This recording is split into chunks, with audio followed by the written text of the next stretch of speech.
All right, so here's 4.1 section C, I guess section 4.1, video C. We're going to graph no solution. So again, we're in a system of equations. We got two equations, two unknowns, an x and a y.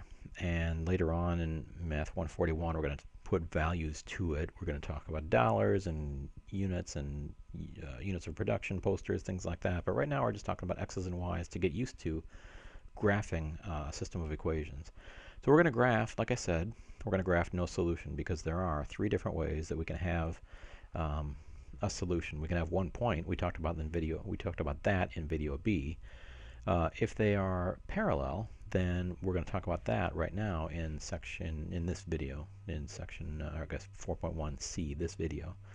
So let's go down here and we're going to skip through some of these and we're going to go through graphing the lines. Graph these lines and determine their intersection. So here's where we're going to say there might not be a solution. So let's go through these and say question 1, I guess, graph the lines. Number 2, determine the intersection. And again, the intersection is the solution of an x-y pair. And this could also be told that, so that's our solution right there. All right, so that said, that's an 8 and that's a 10. Whew.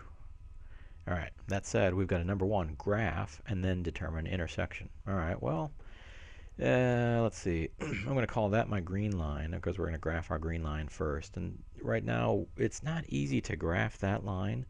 So you know what? Let's put that into y equals mx plus b format. Y equals mx plus b because that's our slope-intercept form. So we got to take that 4x plus y equals 8, modify it to get it into here. So what do? We got to put y. We got to put one y on the left side or on one side of the equation. Everything else goes to the other side. So how do we do that? We're going to subtract 4x here. We're going to subtract 4x on the right side as well. And I've got y equals negative 4x plus 8. And I chose to put the 4x first, or the negative 4x first, because that kind of fits into our mx plus b format. When this is solved for y, for 1y, then the number in front of the x term, the coefficient of that x term, becomes our slope. So let's write down our slope. Slope m equals negative 4, or negative 4 over 1, and it also could be 4 over negative 1, and that can be our, or actually is, our rise over run, and that's our slope. Our b equals, again from that equation here, b is 8, and our y-intercept happens when x equals 0, and then b goes in here, so our y-intercept is 0, 8. So graph 0, 8, or 0, 8, 0 in the x direction, 8. It's a good thing we put our 8 up there because we might have gotten confused. So there's our y-intercept. That's what we graph first. Then we use our rise over run of rise of negative 4, run of 1. Rise of negative 4 in the y direction, 1, 2, 3, 4.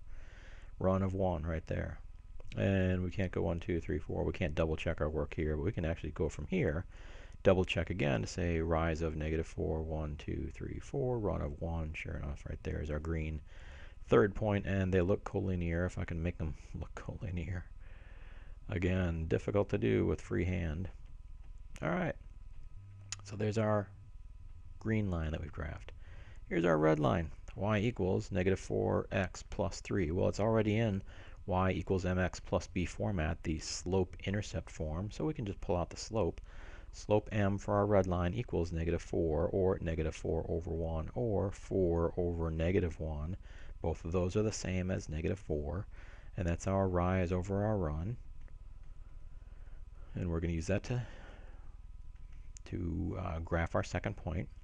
The b here in our red line is positive 3. And that means that our y-intercept happens when x equals 0 and b is 3, right here. So now we use this information, our y-intercept, to graph our first point, 0, 3. 0 in the x direction, 1, 2, 3 in the y direction. There's our first point. We use our rise over run of negative 4 over 1, rise of negative 4, 1, 2, 3, 4, and then run of 1. We could also use our rise of positive 4, 1, 2, 3, 4, run of 1. And we'll graph our lines here, and if they are, I'm trying to make them as parallel as possible.